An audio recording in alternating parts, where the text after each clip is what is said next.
At least, Palm Beach still glitters, like the jewelry worn by many of its distinguished ladies. The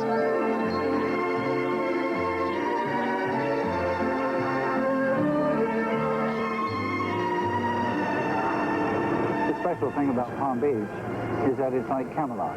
It is our image. Nothing happens to frighten people or to make them unsafe.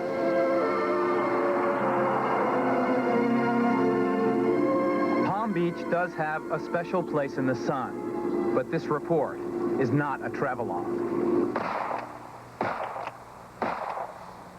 This is a murder mystery. It began on a January night 6 years ago, when 3 shotgun blasts fired from point-blank range shattered the peace and tarnished the glamour of the 1976 Palm Beach season. The victim, Richard Kreuzler, a millionaire oil executive who happened also to be an unopposed candidate for Palm Beach's town council, and a popular figure among the island's establishment. Kreuzler was gunned down shortly after returning home from an exclusive cocktail party given in honor of Florida's governor.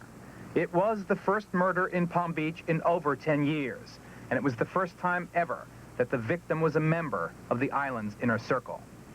After the Kreuzler murder, this town had a high anxiety level. Fear was everywhere, and there was great social pressure to find the killer, try him, and convict him. That social pressure helped generate an extraordinary investigation, which resulted ultimately in the arrest of a street punk named Mark Herman. Herman's sensational 1978 murder trial was among the first ever to be televised in this country. As Mrs. Kreuzler, the widow, told the jury, she and her husband were in their bedroom when the doorbell rang. Rich got up to answer the doorbell, and the next thing I heard, he said, "Jane, I've been shot." Mr. Kreuzler was shot by an assailant who fired through a side window. Hit in the stomach by the shotgun blast, Kreuzler fell to his knees. According to police reconstruction, the gunman then apparently ran around and blindly pumped 2 additional shots through the victim's front door. Both missed, but it didn't matter. Kreuzler had already been mortally injured by the first shot. The murder conviction of Mark Herman was controversial right from the start. Item, there were no eyewitnesses. Item, there was no real motive. Item, there was no physical evidence to even link Mark Herman to the scene of the crime. No fingerprints, no weapon, nothing. The evidence at this trial consisted of an alleged confession and statements supposedly made by Mark Herman in the Palm Beach County Jail after he had been arrested on other charges. Statements he supposedly made to other prisoners, a gang of convicted murderers, liars, and thieves who would later testify against him.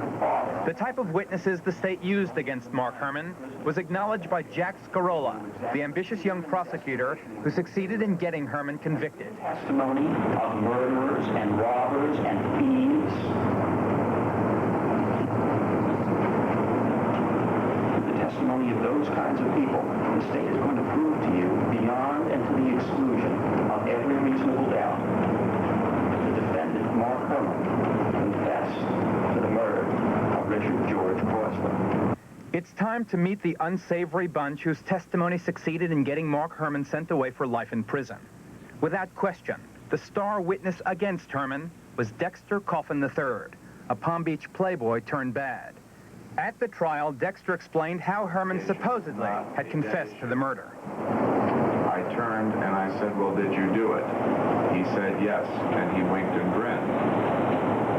I said, "You're a prime candidate for the shrink," or "You're a prime candidate for the psychiatrist," and that was the end of that college play, as you call it. This urbane and dapper young man who testified so effectively against Mark Herman had been raised in the midst of Palm Beach's opulence, grand houses, grand style, grandpa's money. But everything wasn't enough for Dexter, who in December of 1976 found himself sitting in the Palm Beach County Jail, facing a 4-year sentence for grand larceny in connection with a yacht swindle. That's when Dexter decided to make a deal and con his way out of prison. He decided to forge Mark Herman's murder confession. I had Mark's handwriting, and I determined in my mind that if I was going to get out of jail, I had to give them something in return for my freedom. So I told one of my attorneys that I had, in effect, a confession from Mark Herman for the crime of having killed Richard Kreuzler. And so I in effect, composed a confession, if you will, of sorts on jailhouse stationery, attempting to duplicate the handwriting of the printing of Mark Herman, and that together with a statement I gave to the state attorney's office in return for their agreement to go before the court and get me released from jail. You're telling me then that in an attempt to gain your own freedom, you knowingly, willfully, and of your own accord lied and forged a confession implicating another man, Mark Herman, in the murder of Richard Kreuzler. I concocted the whole thing. And I ask you now how you feel about what you've done. Absolutely terrible. It was a despicable act, I admit. But it was the only act at the time that I saw that was going to take the same kind of jab at the same system that had jabbed at me. And Mark Herman was irrelevant as far as you're concerned. It might as well have been John Doe.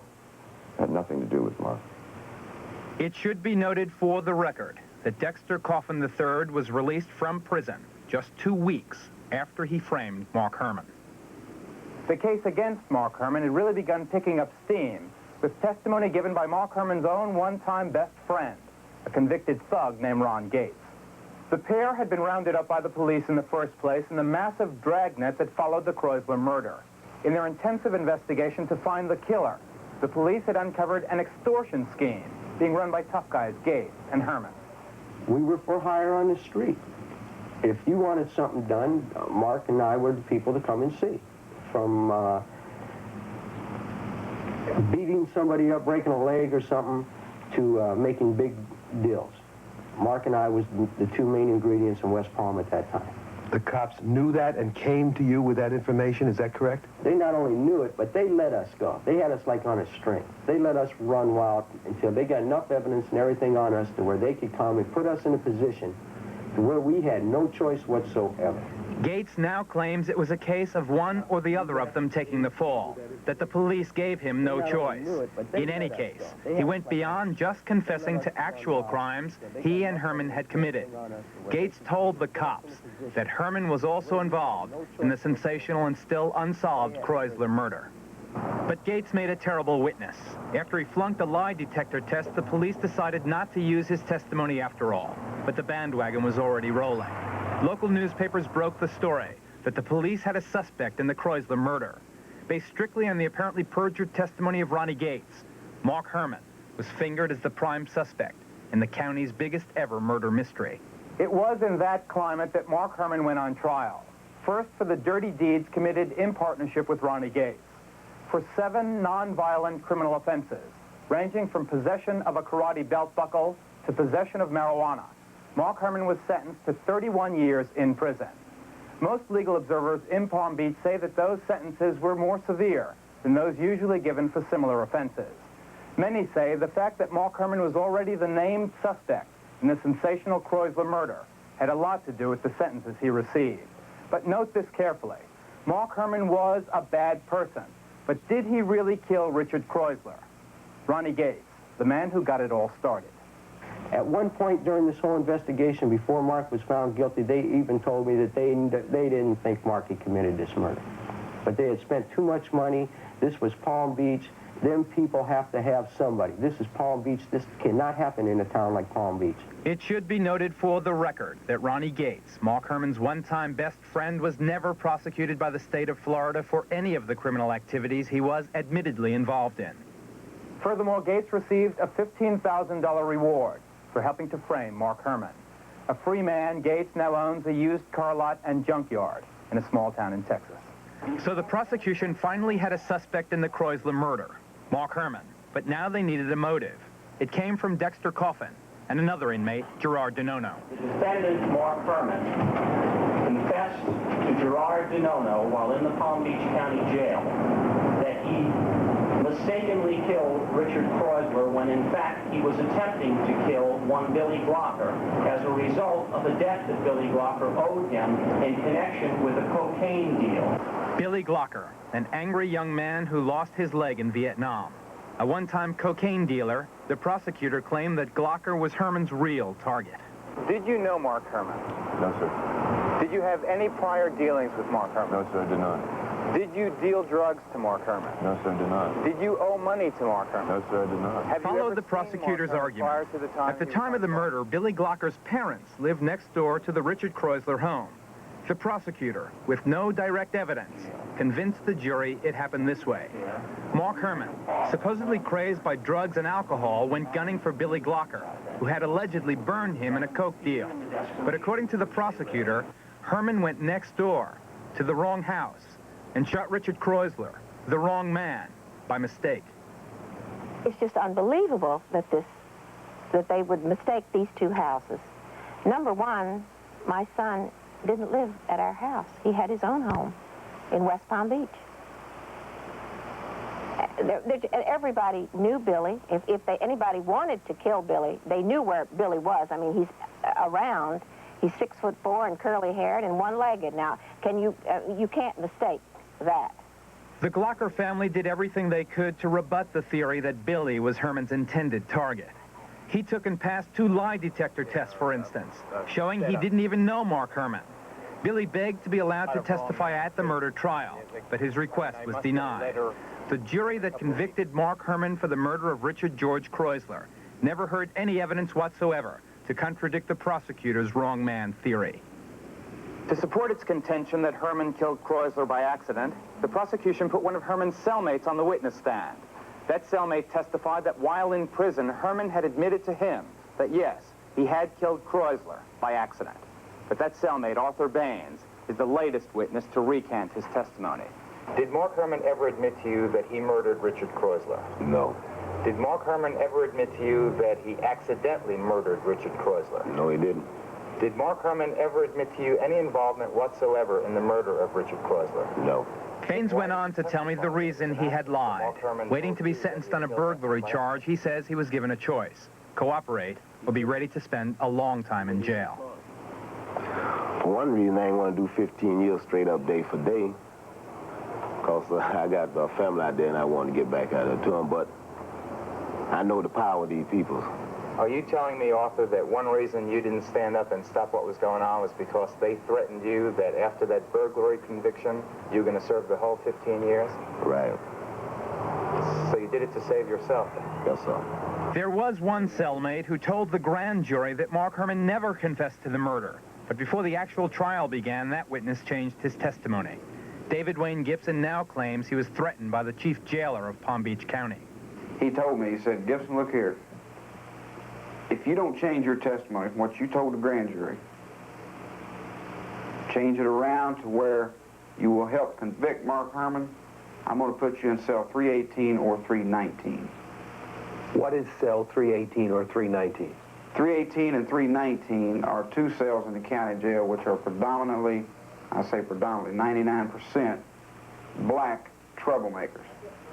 I mean, troublemakers, hardened criminals. And he was going to put me in that cell and put the word in with me that I was snitching, which would in turn either get me seriously injured or killed. William Kelly was a trustee at the county jail, serving time for alimony non-support. He told us he was a witness to the conversation between David Wayne Gibson and the jailer, Captain Jack Donnelly. The conversation I overheard was Gibson was in Captain Donnelly's office. He was protesting the testimony that he was supposed to give. Captain Donnelly told him that he had better get his story straight, or else he would be placed in cell 318. Coffin, Gates, Baines, Gibson. 4 of the 5 witnesses against Mark Herman now admit they lied. That leaves the 5th, a 3-time convicted murderer named Gerard DeNono. DeNono made a great clean-up witness, closing all the gaps in the prosecution's case. His testimony was just terrific. He knew just what to say to back up the other witnesses. It was almost as if Jerry DeNono had watched that trial on television, which of course would have been grounds for a mistrial. Jail trustee William Kelly. DeNono got the use of the television during the trial. How do you know this?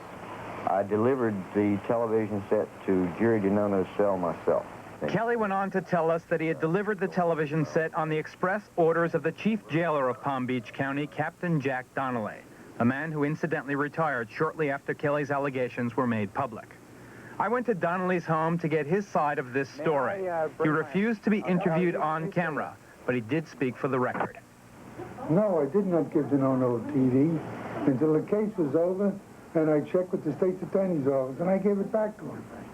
So DeNono did not have a TV? No way. I wouldn't violate the court. It's a contempt of court. I'm a police officer. I go to jail.